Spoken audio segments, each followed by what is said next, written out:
You're listening to Learning How to Live, the podcast about what happens after you wake up from the life you were told to want. I'm Quinn Stainfield-Bruce, and 6 years ago my best attempt at life had failed. Now I'm learning how to rebuild work, love, health, and self-worth, and I'm inviting you to learn alongside me. Let's get into it.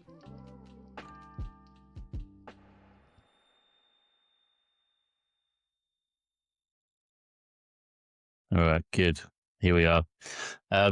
Welcome back to another Learning How to Live. I'm here with my dear friend, Ratna.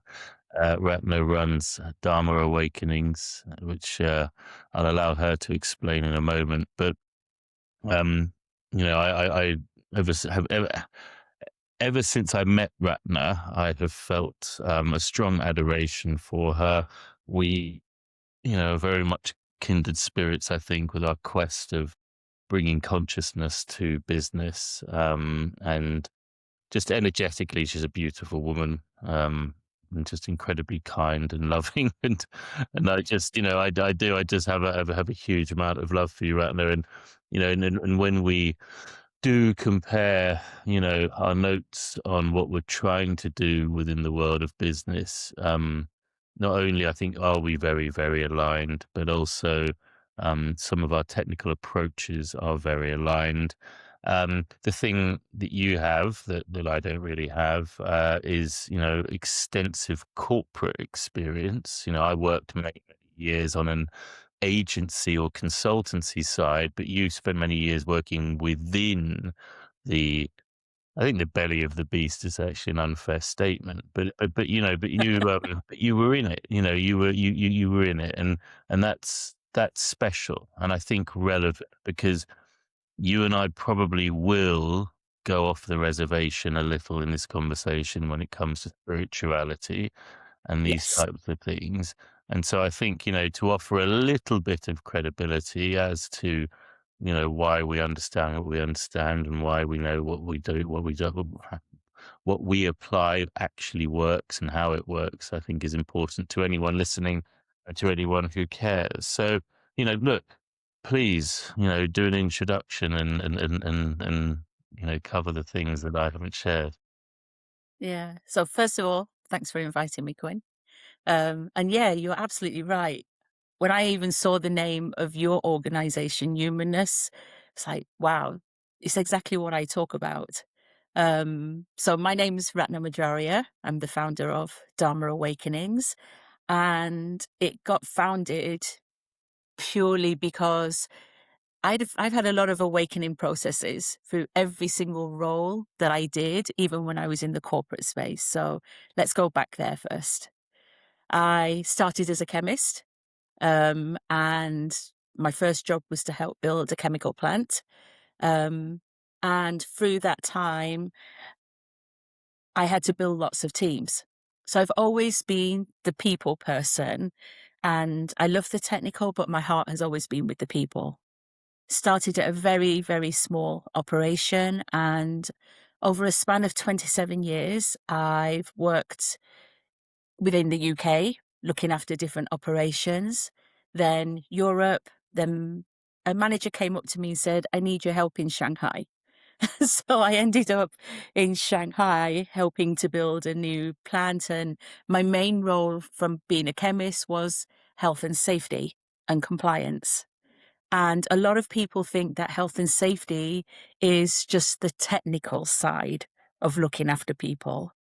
But it's not, because when we look after why we do health and safety is to look after not just the compliance and protecting the company, because that is super important, but ultimately with protecting the people who have to work there, the bosses who don't actually understand what they need protecting against, because it's about public image, company image, corporate image, but also the environment and the communities where our operations are, because if something goes wrong, it really affects a lot of people as well. And so through the years, from chemists to health and safety, compliance, and I just want to say in the health and safety, there was a lot about well-being. Why? Because when you look at accidents and incidents that happen, in industries, and I was in the chemical industry, a lot of the incidents and accidents happen not because you haven't got enough procedures in place. Every company has far too many procedures in place. It all comes down, if you're brave enough to look at it, to human behavior. Why did someone make a decision to do what they did?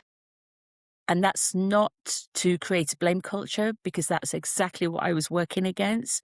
No, there must have been some antecedents before that for someone to have done what they've done. And if you look at so many incidents and accidents across the world, um, it's usually to do with something that the leadership hasn't committed themselves to. And there's a very, very big disconnect to how this matters and why it should be okay for people to do their jobs properly. Because if you're not on the shop floor, you're living up here and you're not connected. And most leaders are not connecting to the people on the shop floor.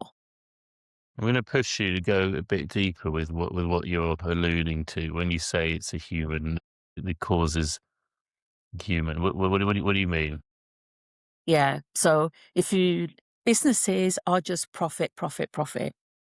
Production, production, production. I've worked in many operations where we have to get the production, we need to get the material to the customer.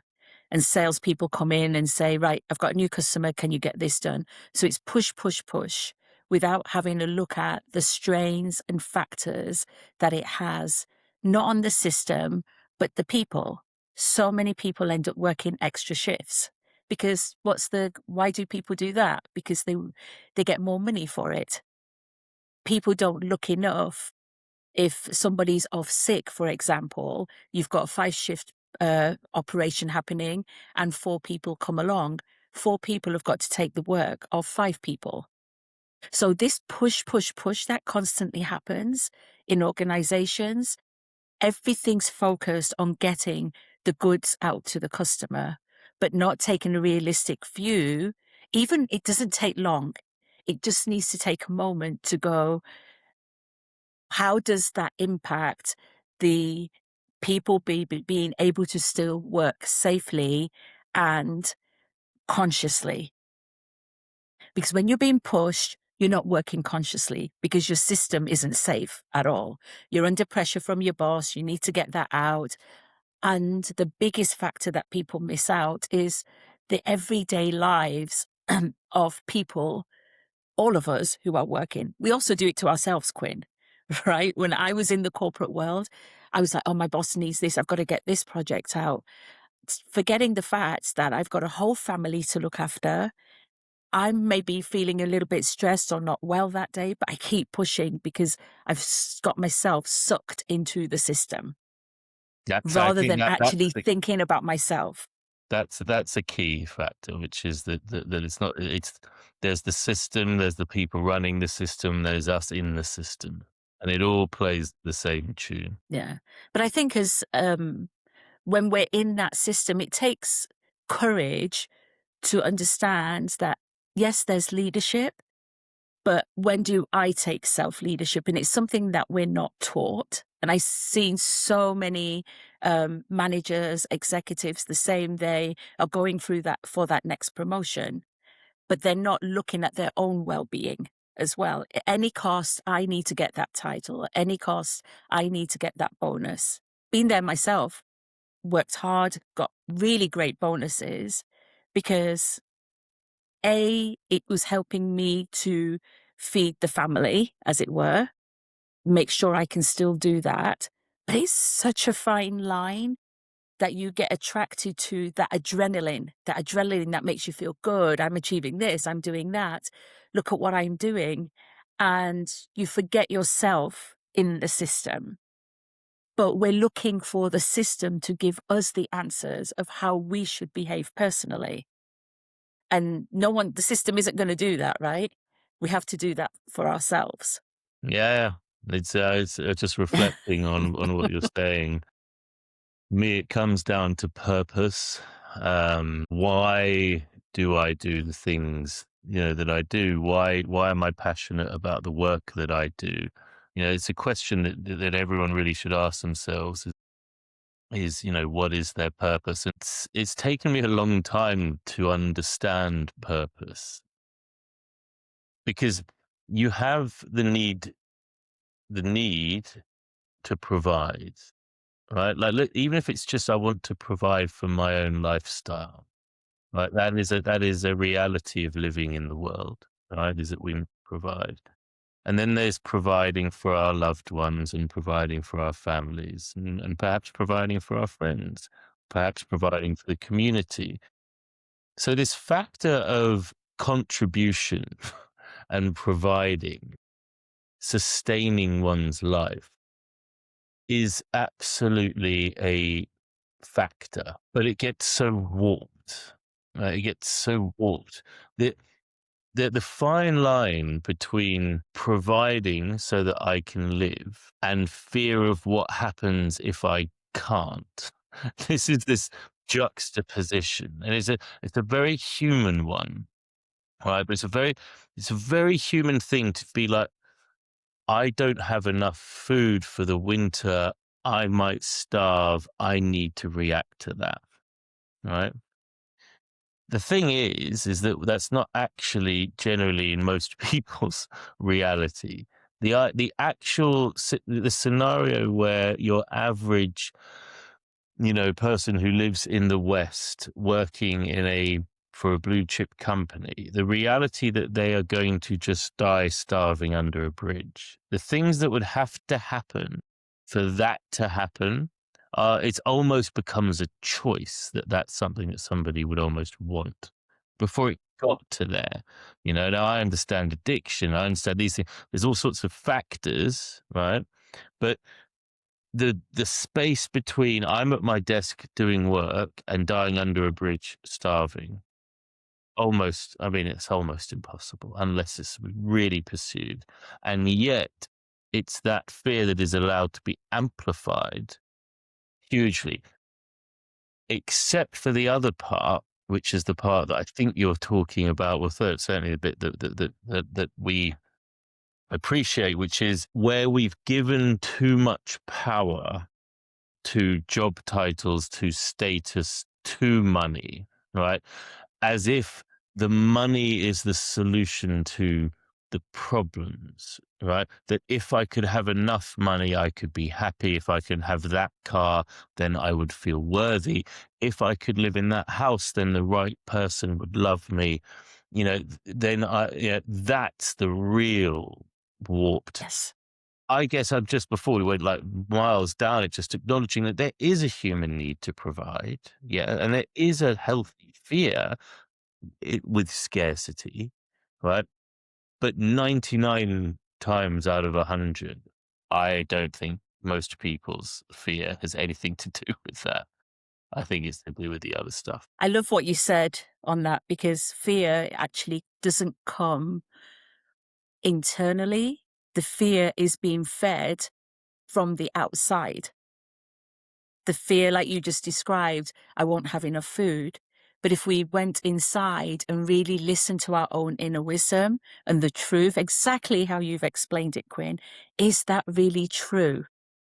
So the fears that are coming to us are because what we're looking on the outside, well, there's not enough, even if you look at the news today, there's going to be a shortage of oil. So that's why the petrol prices are going up. So straight away, what does that message do to your system?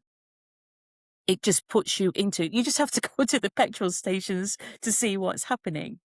Yeah. In COVID, it was the toilet papers, right? And look at the human behavior that happens because of that. But I think we've lost not just lost, we're not taught to look at when this is being said, what is my truth? That ability to make sense of the world. Is there truth in this? And do I need to react? But what we do is one person starts something. I filmed something the other day at I live near a river, so walking along a river, and the ducks with their babies, the swans, sorry, with their babies, there was a piece of rope that was there and they couldn't get over it. Obviously, Mother Swan just got over, and it was so beautiful to watch how there was about 15 of them. Some of them just went over and followed the mum. The others were like trying to work out, how do I do this? And I need to go under the water. And then they took their time, but the mum was just still watching. And then the other ones went over and saw a place where there was just a slight flat surface. One of them was brave to say, you know what, I'm going to try this. And then the other followed. So look at nature, how they've given themselves so many options, but there's not that fear of only one is the right answer. And the leader, the mother, even if you took that as the leader, as the, like I've been bosses of many, many people around the world. If I was just to tell them what to do and judge them that they didn't do it my way, then I don't give freedom for them to make their own way. Yeah. And that's what we've lost about ourselves as humans, that we want everything so quickly. So why hasn't it happened yet? Let me show you what to do.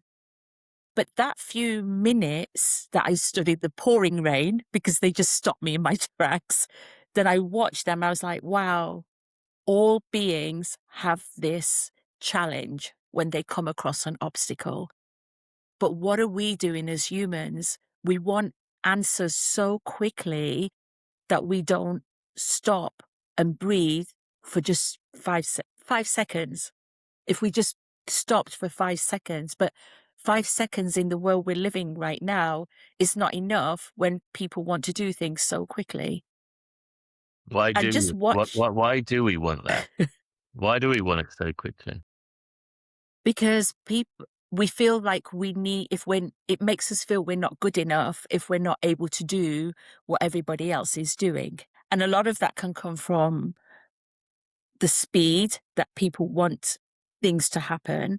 Plus, we don't spend enough time with each other as people to get to know each other. We think, everyone's talking about the robots the AI robots coming out.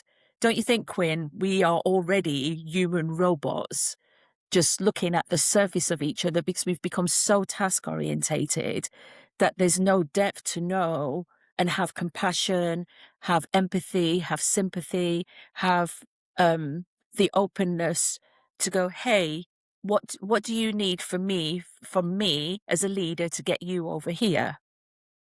But instead, we keep judging and watching the behaviors of people above the surface instead of going below and knowing that every single one of us walking on this planet is so unique, so divinely designed. But we have lost that ability to honor each other.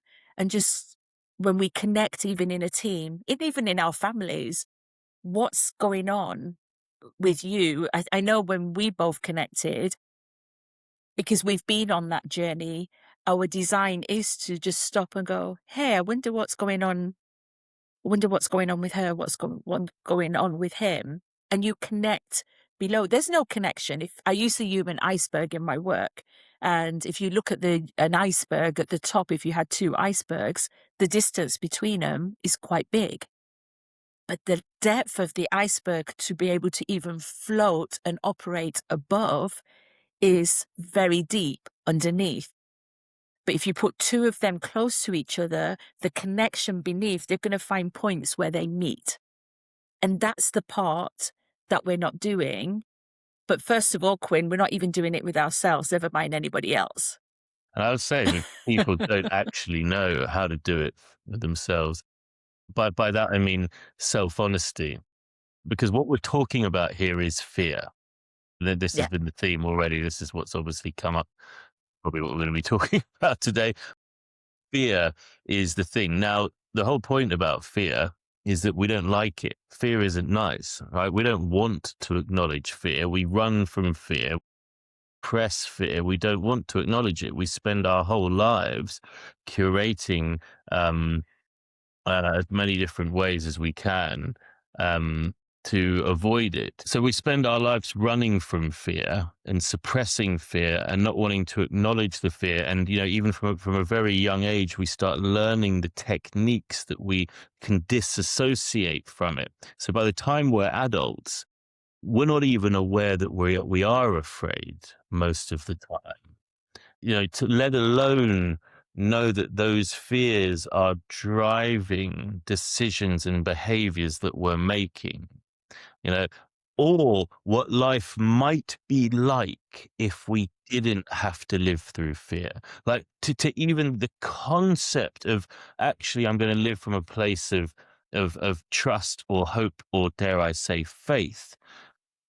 The concept of that is so alien, let alone the acknowledgement that there is fear that is driving decisions. And so this is why when I think about Dharma awakenings, right? This is the definition for me of awakening, is waking up to truth. Because if we've been living a life where we have been completely unconscious, where we have been unaware that we are afraid and therefore reacting to people, places, and things with fear, then that is like being asleep. That's not really living life, versus waking up to the truth that there is, like you said, in fact, nothing to be afraid of. What does life look like then? Right? How do we show up to the world then? And I think maybe it'd be nice to maybe hear a little bit about Dharma awakenings and where that came from and what it is. So Dharma in the Hindu culture is duty and purpose. There's a really famous, one of the verses is in the Bhagavad Gita, which is one of the Hindu scriptures, where they say to do your Dharma, do your own Dharma, not somebody else's. As I've delved into that a lot more, you beautifully described about, when we're from a young age and living in fear and building up that fear. And think about when we're born, our Dharma becomes actually our purpose is manifested and created by everybody else. You're born, you're here as a baby, you're being looked after, and you're being shaped and molded to just the system that you're in as well. And life keeps knocking on you, but we've not got the skill to listen, but we do. We've got the heart, we've got the gut. And there's that inner knowing, but we don't trust ourselves, we're trusting everybody else. What's the whole purpose of us being on this planet as a human being?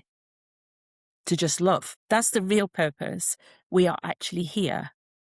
But love has to start with us first. And that's not the transactional love.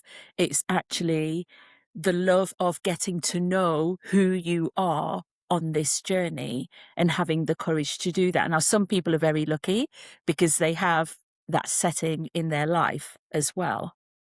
But there are so many awakening moments. And just what's happened to me in my life, when I look, if I reverse back and have a look at what's gone on, I'm going, oh my God, I've had so many awakening moments in my life to get to know who I am as the human being that I am at this present moment in time.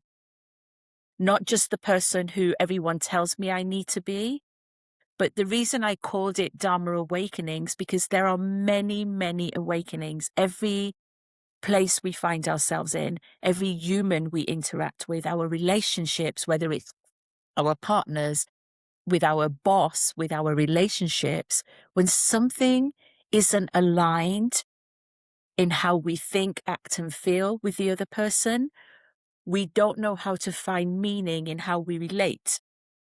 And that's when the conflict happens. And that's when a lot of fear happens because we're not aligned with someone. But what if, Quinn, every single one of those is a gift from the universe? For me, it's God. I'm just going to put it out there. What if it's actually a gift to show us you are not aligned with what I designed you for? You are just love, but the way you're doing it right now is so confined that it's actually not serving you. So I went through many years coming back to my corporate world. I was very blessed. And I say I was very blessed. When I look back now, was I blessed because of the company? No, Quinn, I was blessed because I had a value as a leader. The moment I got given just one person to look after, okay, that's a really big responsibility. Treat people how you would like to be treated. But in leadership, we keep overcomplicating how we need to be a leader. Mind you, by the way, most leaders are not leaders because of their people skills. They're leaders because they're good at delivering goals and KPIs, right? But the awakenings is we're never the final version of who we have been designed to be. It's a whole gift of finding that moment, that awakening moment. And when you said about fear, of course we're going to have fear because when we come out of our comfort zone, we go into what's called the stretch zone. And our nervous system goes, oh, our mind is trying to protect us. And it's going, you don't want to go there. This is not comfortable for me. It's not that it's not comfortable for me as Ratna, but it's not comfortable for the mind because the mind is lazy. Its job is to protect you, right? So if it's in constant protection, you're going to keep thinking it's not okay. And one of the things, like a friend of mine said to me quite a while ago when I was going through a really big turmoil in my life, Ratna, it's okay not to be okay. And learning, how do I get comfortable in my stretch zone? But most people bypass the stretch zone. They go to the panic zone because when the mind isn't happy, it goes to that panic zone. Oh my God, I've not done this before. Oh my God, how am I going to cope with no food, no money? It just goes into that panic. And the biggest gift we have been given, and that we're only here because of it, is because of our breath. So even if you look at the act of being in your comfort zone to quickly switching to the panic zone, you've lost all capability of the one thing that keeps you alive, but the one gift that helps you slow down for only a few seconds to actually ask that question that you ask, is that the truth? Mm. So I can see where we're going with this, and I want to go into that. I want to go right back though to the word Yeah, Dharma, yeah, duty, and purpose. yeah, yeah, yeah, Let's explore that more, please. yeah. Purpose is, I have a program called the Purpose Pattern. And the purpose, like I said, of us is to be the best versions of ourselves every day. It's to be kind. It's to be love. It's to be a role model to somebody else. It's actually to be human.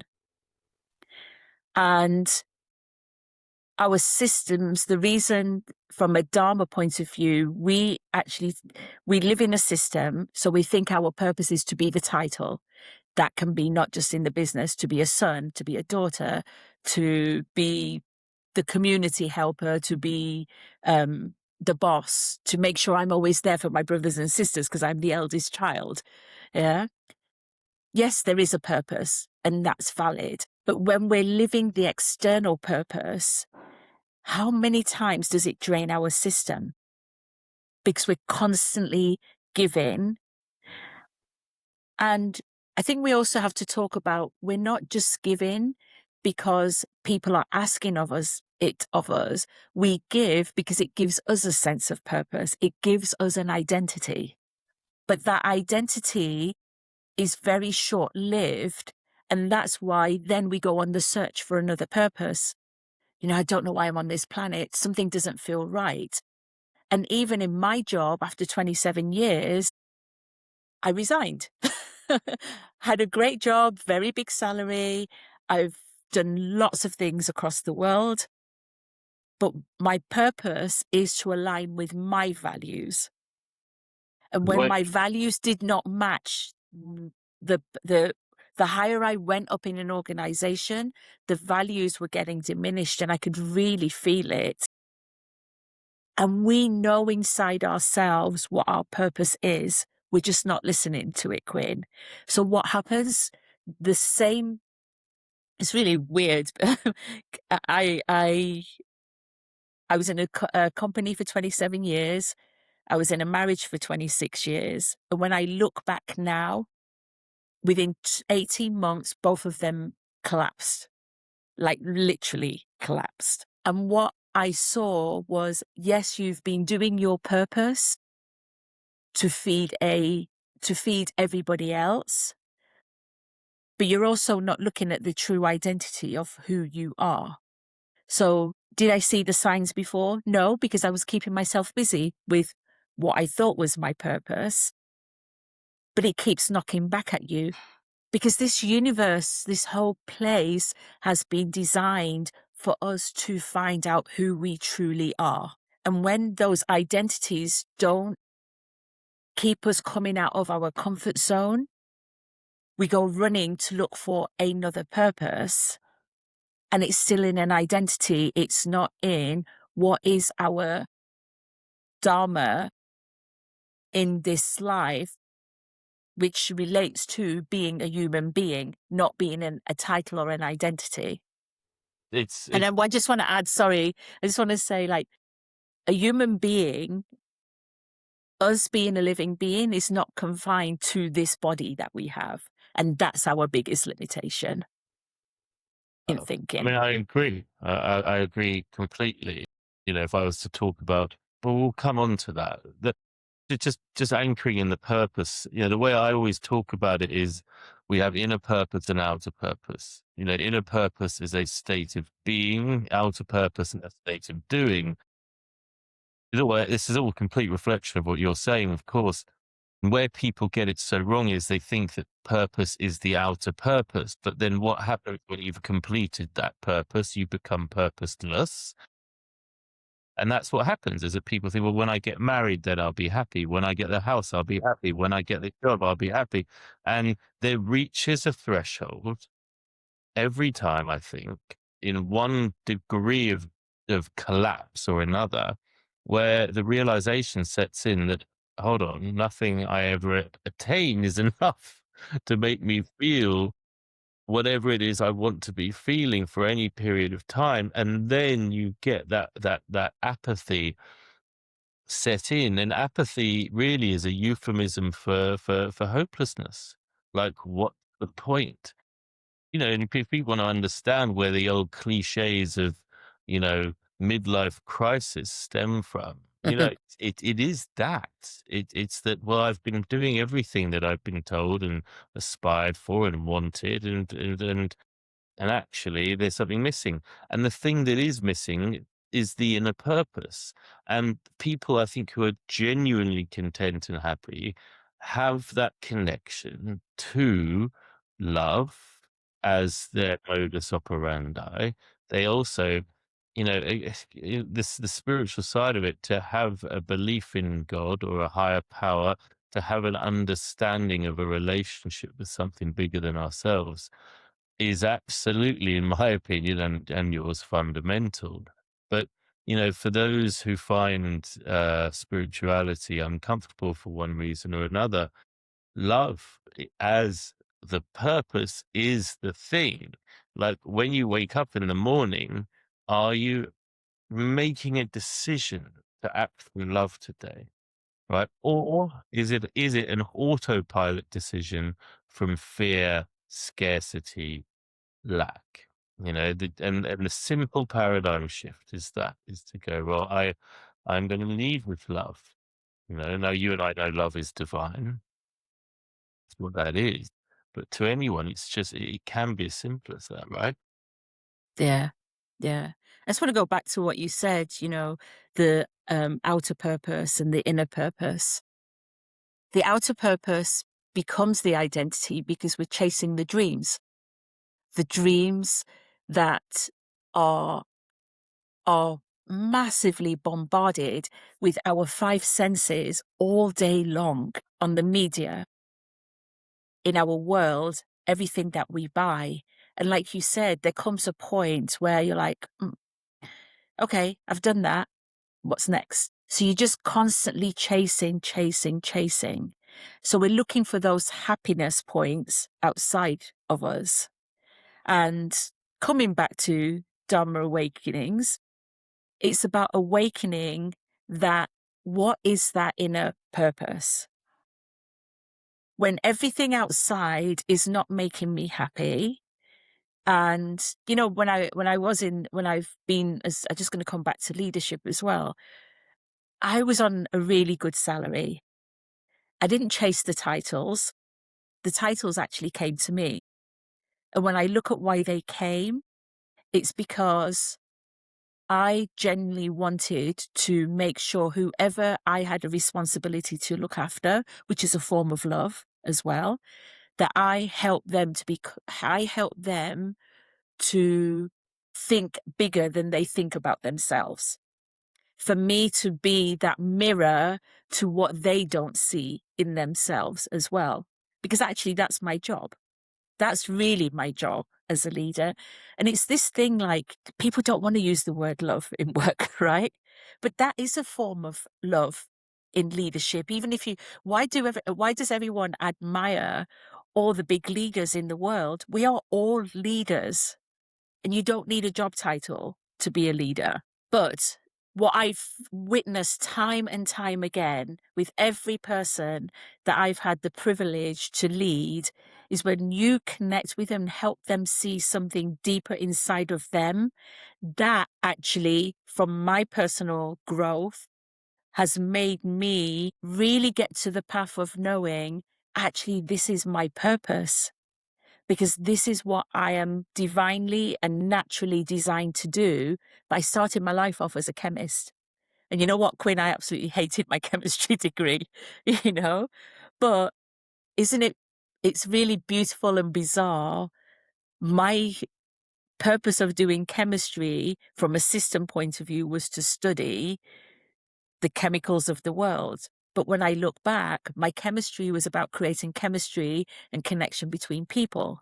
Mm. And having that function, that role, or just that being that person who wants to connect with people. I always say to people that I work with, when I'm working with someone, yes, I'm helping to coach, I'm helping to be that mirror, but that mirror reflects back at me. Every single interaction I have is showing me another version of myself every single moment. So, And that's the place of looking at not from what can I get from this person. Whenever we're interacting with something, something's happening both ways. So this is how we actually find our inner purpose, like looking at the beauty. If you're just looking in the ego state of I'm doing this and I'm doing that. No, I'm having an interaction with someone. And even if, what are they teaching me about what I'm capable of? Because that capability is coming from the interaction, not from the systems and the studying and everything that we've been told to do. That's the beauty of human connection. If you're able to change the lens to see, when I've given something here, what is it they've given me to be even be able to have that conversation with them? And slowly, slowly, even if we've had so many things happen in our life that are not good, we've collected a lot of dust on the mirror of our hearts. But if we're able to change that lens, we can all help each other to clear the mirror, the dust from the mirror of our hearts. But there's a lot more to that, which we'll talk about in a while as well. But we don't see that with each other. We're just in this race of, I want to find my purpose. Well, maybe Quinn, you just asking me these questions right now is actually revealing to me a little more depth of who I am and what my purpose is meant to be.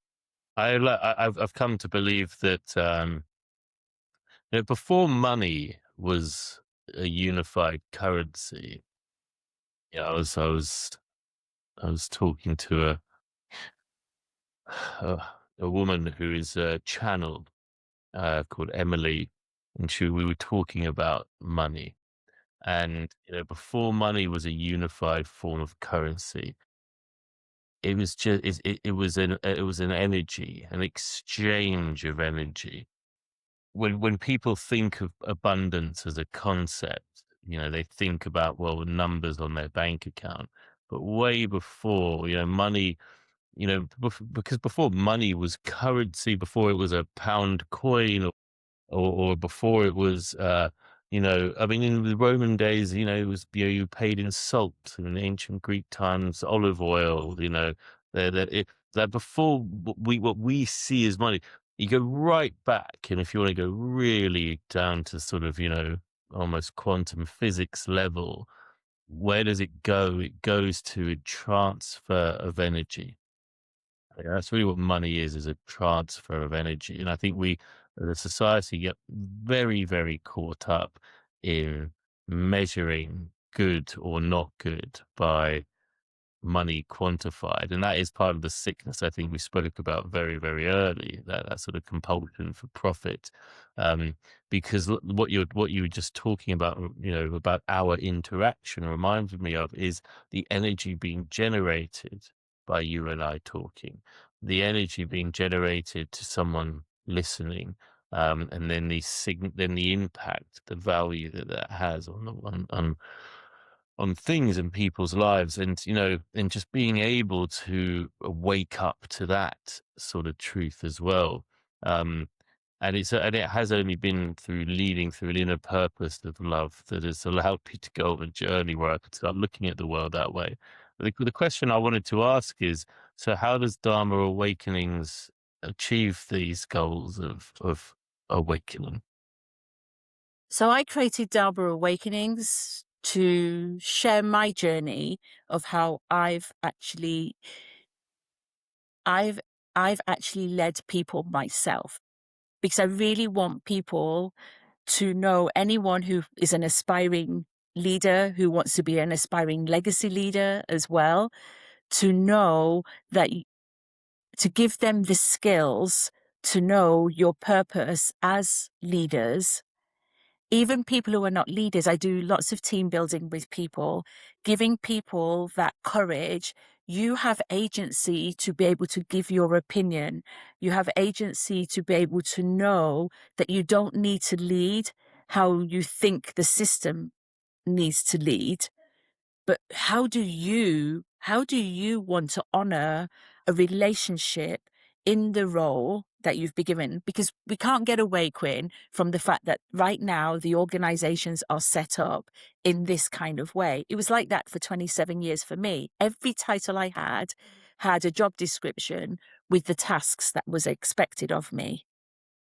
What I did was still did not forget who I am as a person, to make those tasks become livable, to become alive, to make change for good, which is a lot of my role was about making change for good. If I was to protect people, if I was to protect my bosses being not going to prison because there's a big chemical explosion, I've got to care. I've got to care enough to know that it's not just a task as well. And that's the reason I want to let people know that you can be in a corporate space and you can lead from being a human being, and you can lead not by a title, but just by simplicity of of the soft skills. But the soft skills are the most important skills that we right now need. And I think many of us who have been in the corporate spaces need to stand up, who have led from the heart, and actually tell our stories. Because by telling that story, we empower other people to know it's okay for you to lead from your heart.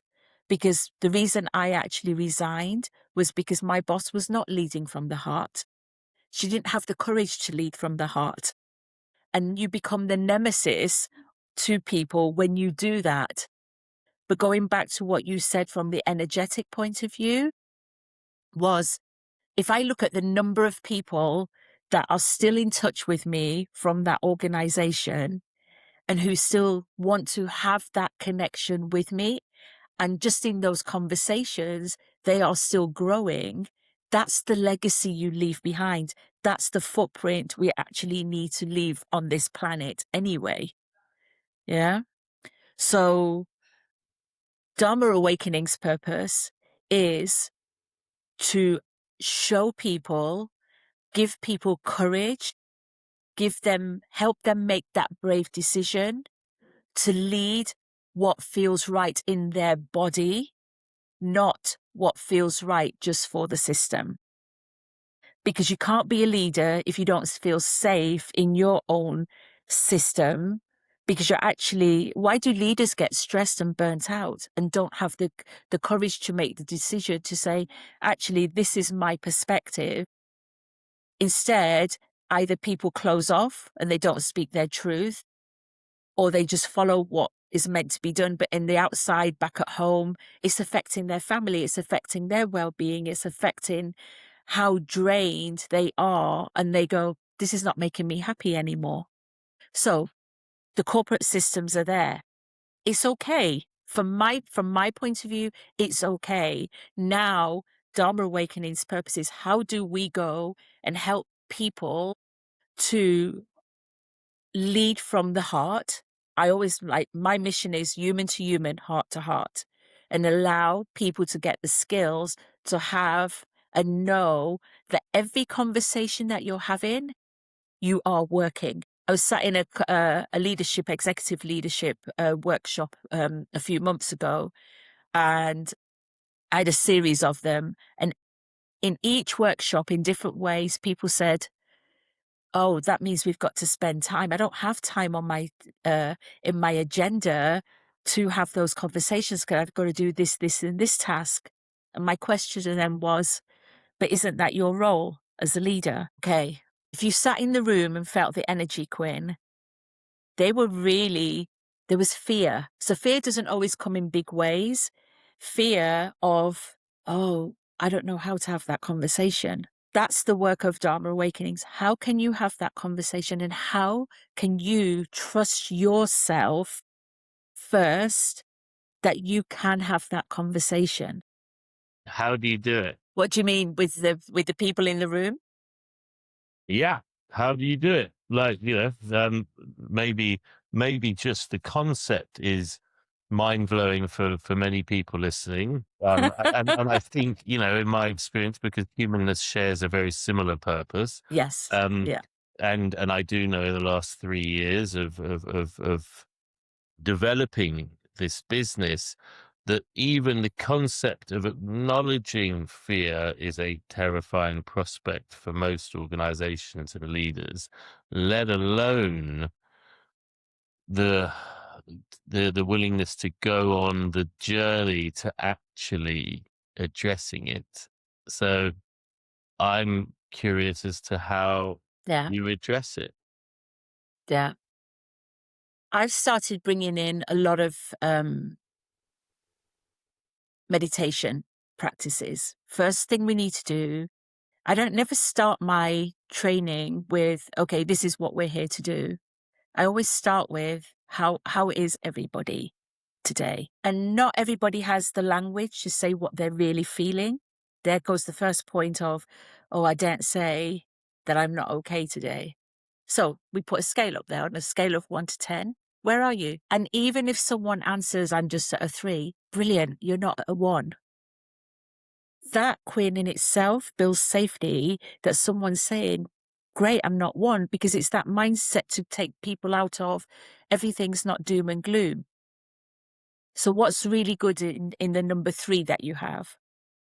And it allows me I'm demonstrating to people how to ask those questions. So, okay, so what do you need from me today to help you move up that? Is there anything you actually need? Because you're giving that safe space for people to open up. And knowing that not everybody's going to open up, but what I've done is planted the seed of safety for people, because it's a journey. Our whole purpose of whatever we're doing is a constant journey. And even as a coach, as a facilitator, my job is not to take everybody to that end point by the end of the workshop. It's for them to build trust in me, to plant the seed for them to think, actually, I don't know if I feel safe right now. I don't know if I trust her. And I'm going to have to go on that journey. I love And technique. Just I love the technique of just the scale of 1 to 10.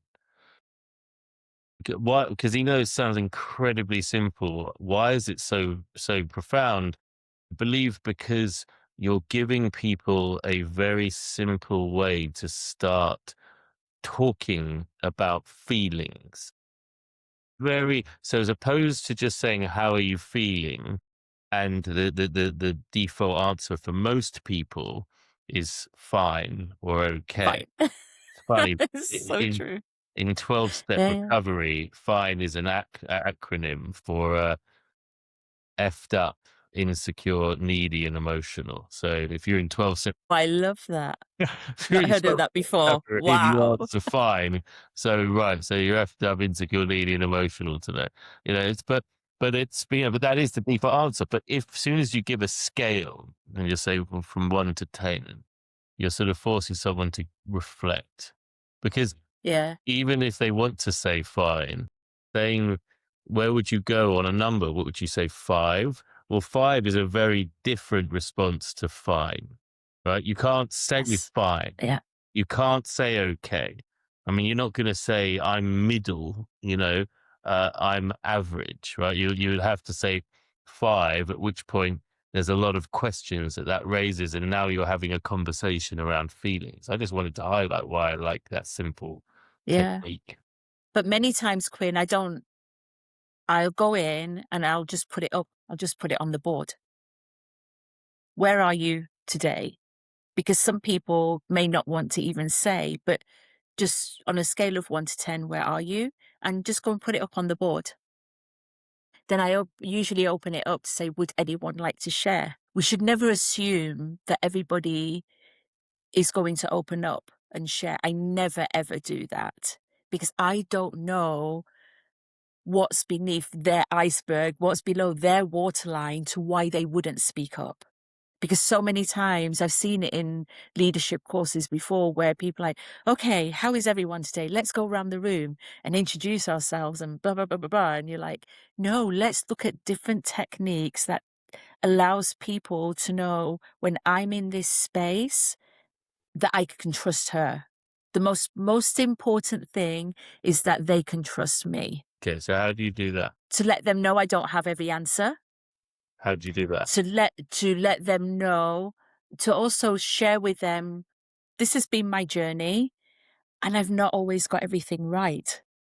And I've got few examples of where I haven't got things right and being able to do that. But one of the most important things is I look at myself. Where am I on that day on a scale of 1 to 10? Because I could have gone to somebody, I've traveled there and I've had the most hideous journey getting there, or I've had a phone call of somebody saying this is not okay. And I think I always do say to everybody, this is where I am today. And that lets the guard down and the veil down to allow them to know, in the words of your organization, Quinn, this is the humanness of me today. So tell me more. I want More more from things that you do.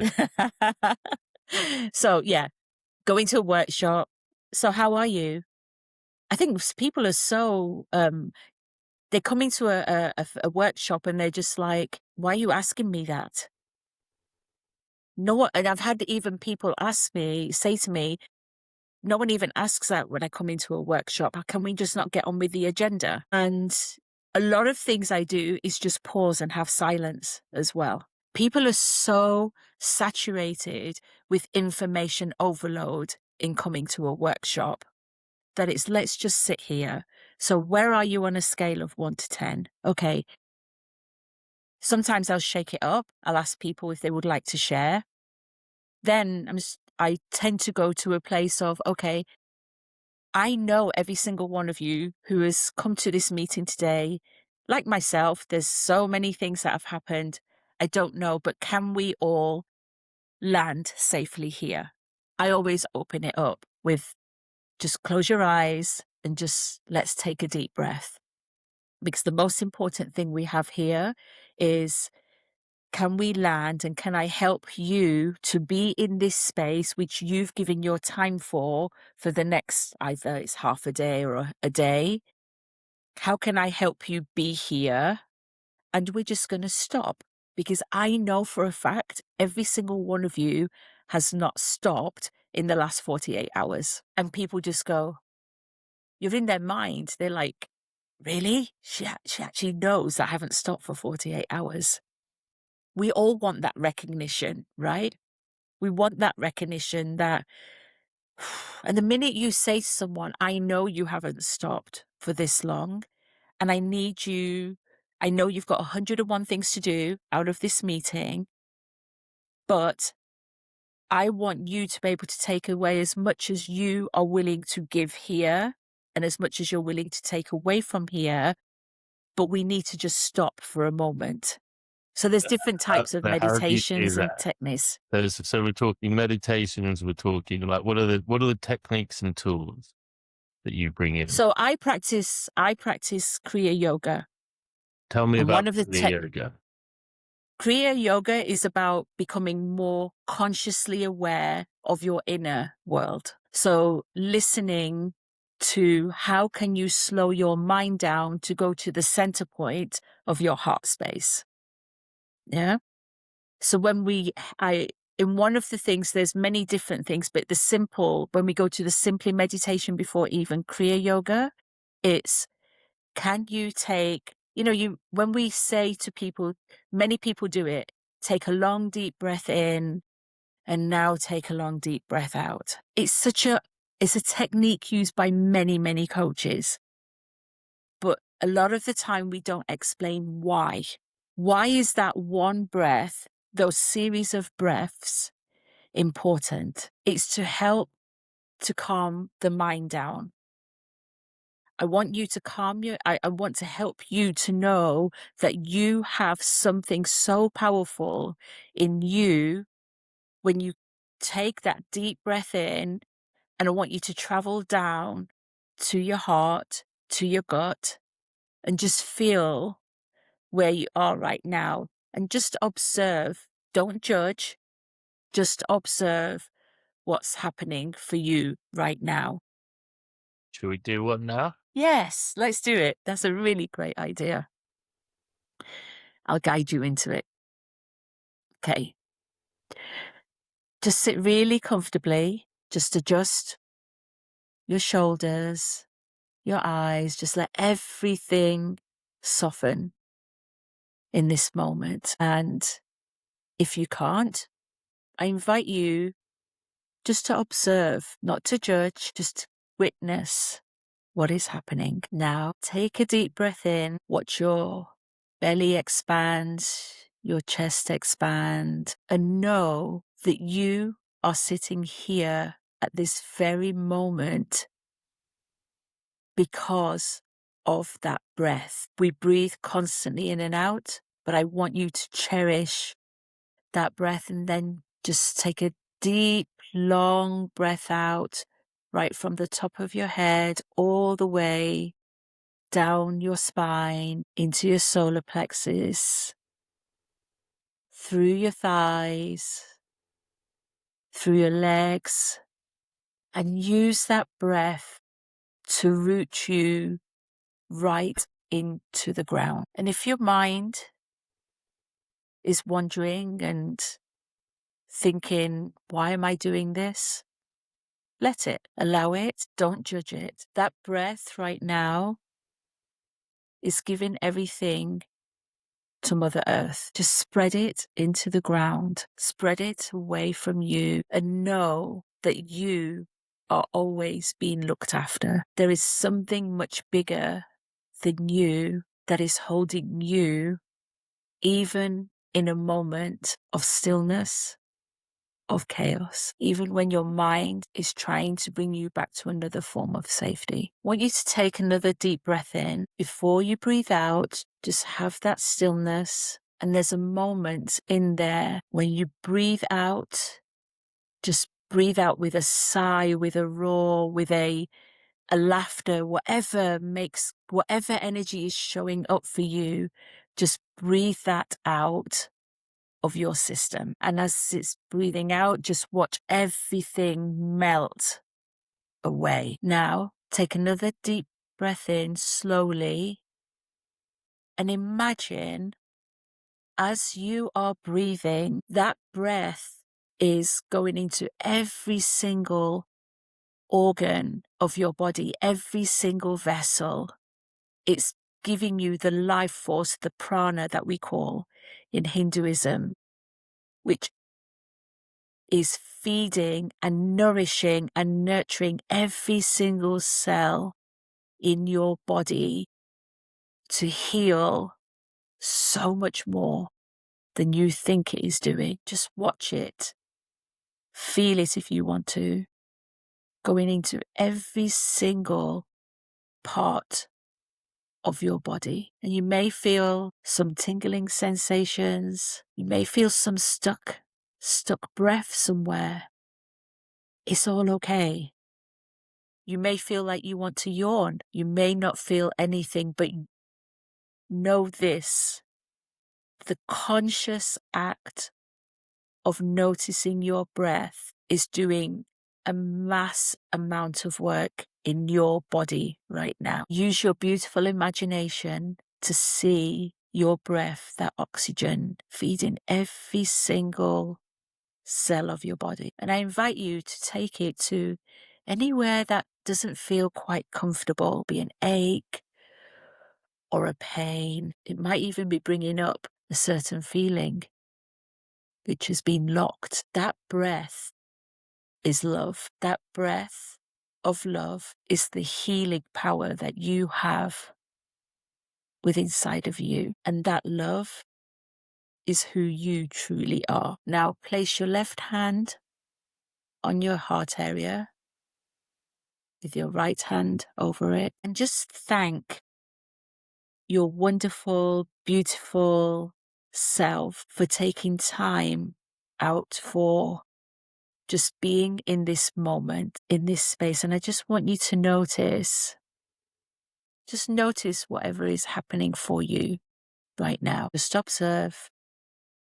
Don't judge. I invite you to just say thank you for the breath that is keeping you alive, but more importantly, even in the times where we don't always feel good, it is still there. It is still there even when you are not aware of it. Take a gentle breath in, let everything melt out. Just bring some sensation back to your toes, your feet. Wiggle your hands and toes if you need to. Just take some really gentle movements. And in that gentle movements, there's so much working right now that you have no idea of the network that you've just created for wellness for yourself. Just slightly open your eyes with a soft, very, very soft gaze. And whenever you're ready. Well, thank you very much. Lovely. Yeah, I meditate a lot. And Yeah. so there's so much I want to share about this. Like, first of all, it's a meditation. So that's meditation for those who are uninitiated, and it's so simple, but with such a profound impact on the nervous system. Right. So again, it's the neuroscience, the biology behind it is what this does to the brain waves, to head and heart coherence, to the system, the reduction of cortisol, of pressure, of adrenaline, of stress. I mean, I think even the biggest cynics towards anything spiritual can't really deny the scientific evidence behind meditation. And now with the incorporation, like the thing is, so many businesses incorporate meditation at work, like huge tech companies, Salesforce or SAP, I mean, tech companies do meditation at work. They have meditation rooms. You know, it's like it's not a taboo anymore. I guess what you and I are trying to really push the dial on this is the incorporation of it into day-to-day operations. Absolutely. You know, Yeah. Mhm. like the idea that why would you start a meeting without a 3-minute meditation? Why wouldn't you have everyone ground and just arrive and reduce the stress levels and get onto the same sort of place? You know, using a 3-minute meditation, or if there was a bigger meeting, a 10-minute meditation, or to start, you know, the day. The idea that you wouldn't use something powerful with such an impact on this on the nervous system, to move the nervous system, forget the mind for a second, but to move the nervous system place of fear to a place of I'm safe, right? Like it's so powerful. And this for me is where all of the wellness and well-being initiatives and engagement, you know, things are kind of missing the trick, which is that we must normalize this nervous system regulation, right? We must create the environment where human beings can actually feel safe.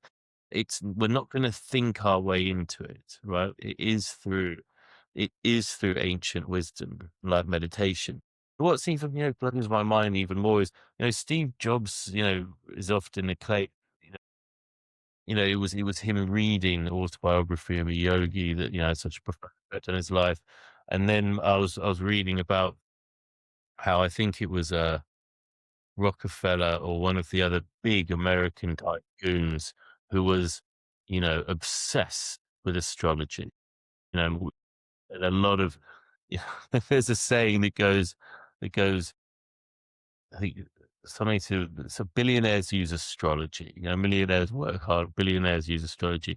Like all major deities, kings, and leaders have used these tools. And you know, really, what we're trying to say, I think you and I right now is the normalization. My vision has always been the normalization of this stuff, business operations.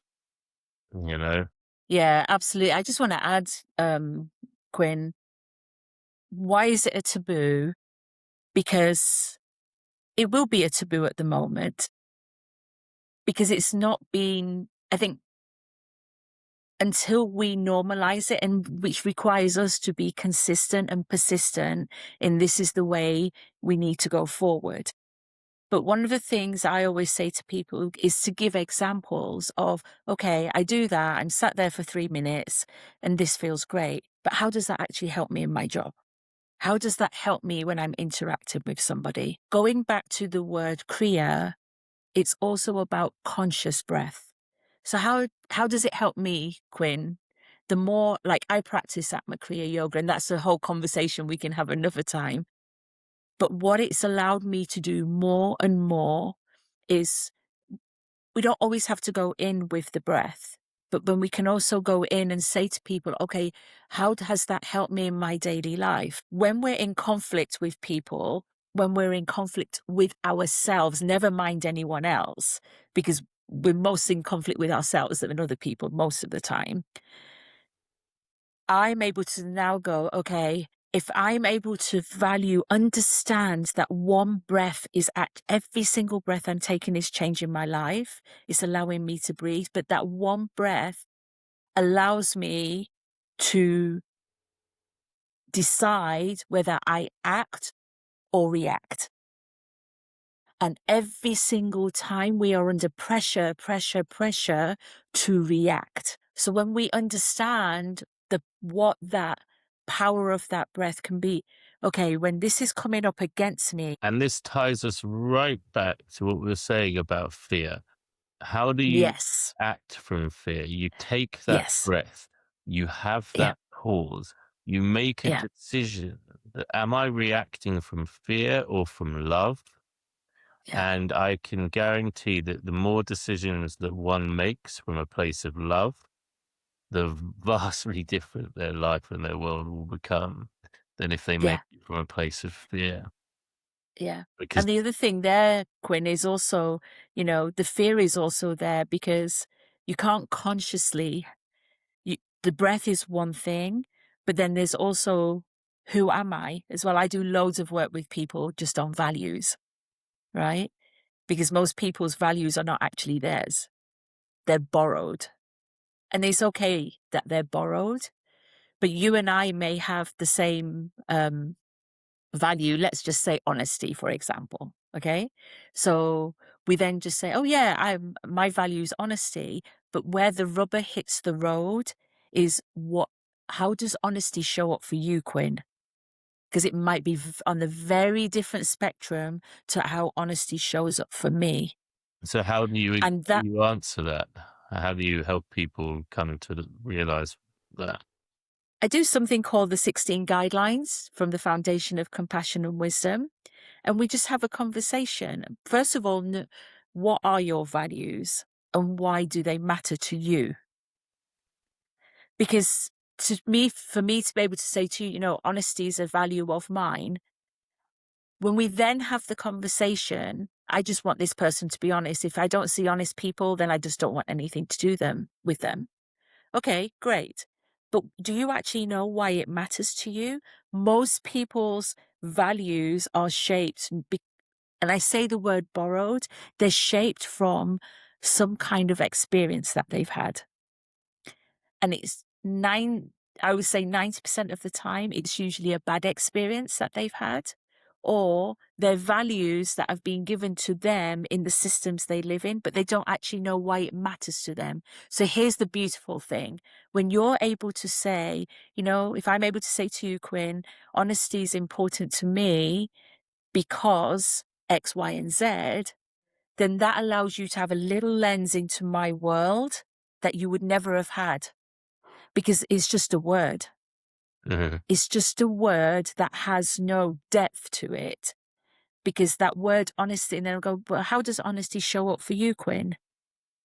Then I get the story of why you feel honesty is important to you. And then when we're in a uh, a difference of opinion mode, I'm able to then look at it and go, I actually then have more humble inquiry about you or anybody else to go, I wonder why they're seeing it like that. How is it showing up for you? Because this is my interpretation of it.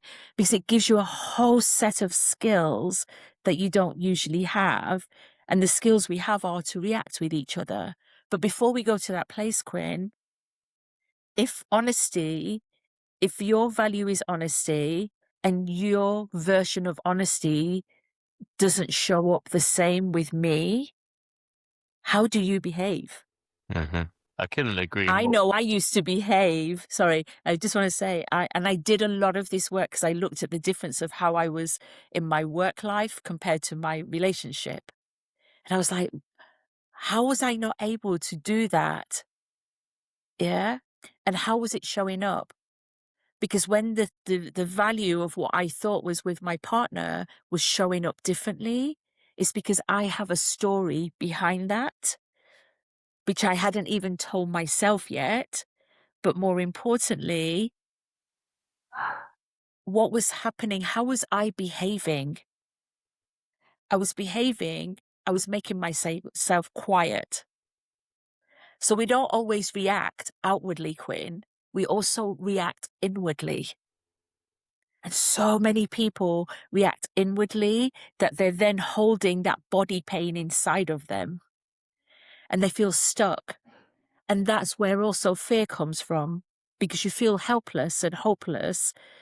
But if I say this, it's not going to be okay, or it's a sign of weakness. So understanding what your values are, why they matter to you.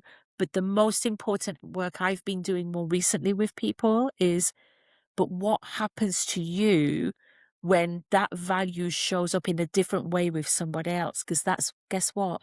That's where the conflict comes. It's the inner conflict and the outer conflict. It can be, I don't know how to have a conversation, so I'm going to run away from it. Yeah, yeah. Or I'm Yeah, going to I have love the it. conversation and I'm going to shoot at it. as And, well, right? what I was gonna say is, we value humanness, we value this, massively. It's a whole phase of the humanist journey, and it's, we Yeah. love Joseph Campbell and the hero's Mhm. journey, and Yeah. and it's something that we take people on, which is to go on their journey and acknowledge the things in their lives that have led them to have those values. Now, I don't, but I'm sure you'll agree that it's not a bad thing that something that someone has experienced has resulted in them having a particular Mhm. value, but Yeah. that's important because that is, as you say, how they would align energetically to Yeah. something like honesty. And then, but where we see it being very important at work is how they then align it to the values of the business, that it Yes. Oh my gosh. rather than the values being just something that gets written on a wall in a reception somewhere, Yeah. but actually something that's integrated. But Yeah. yeah, That's right now I think, that's a really big one yeah, I because know. But the values at work they're just words, and that's something I've been doing a lot more recently, trying to help leaders or leaders who get other companies to put their values together for them as well.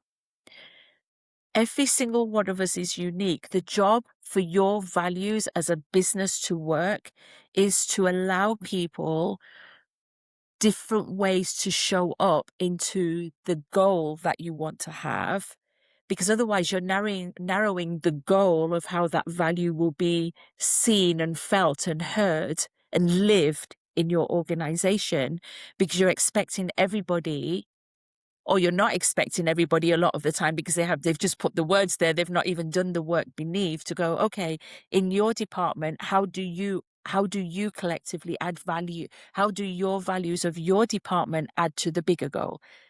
If I go over here, if I go to this country, if I go to that country, how does the collective come to the main value? But that work, I did it for so many years in the corporate world.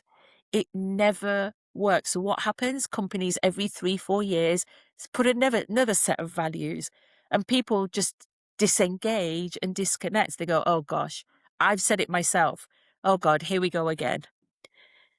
And you've not even given them time to relate to the first set of values that you're putting there in the first place. yeah, Yeah. but exactly, and I think that's a conversation for another time because I think we could talk Yeah. for for Yeah. Yeah. for hours about it. But listen, Randa, it's how do people find you? What do we, So I'll obviously put all of your details in the bio and whatnot. Yeah. Mainly on LinkedIn. I do a lot on LinkedIn. I also have my podcast, Below the Waterline, which I recently started because I just want to give space to just putting my thoughts. But I've actually put some little workbooks in there. But LinkedIn and Instagram is the main one. And I'm on a few stages as well, some of them with you as well this year. But I'm out there. But if people want to contact me, LinkedIn is the best way. And yeah, just DM me, find me, and let's have a conversation, because I know there's a lot of people out there who want to just go, hey, I want to lead the way I want to lead, and I want to lead without having the stress. Because although I resigned and maybe I had the stress of meeting some of the goals, but you know what, Quinn, I did it my way, and I led people my way, not the way my leaders thought they wanted to lead. And I want to just empower people to know that is absolutely possible. Yeah, well, but this is, why I have so much affinity towards you is that this is part of the awakening that's happening Yeah. globally, and bringing this stuff Yeah. in all of its various forms to business is essential. So, listen, thank you Yeah. so much. I suspect that you and I will probably do another episode where Yeah. we drift into some sort of deep spiritual concepts, which is what I'd also Yes. talk Let's about. do that. Um, Yeah. but listen, thank you right now, and sending love. Thanks for listening to Learning How to Live. If this sparks something for you, share it, subscribe, and remember, you don't have to escape your life. You can build one worth staying for.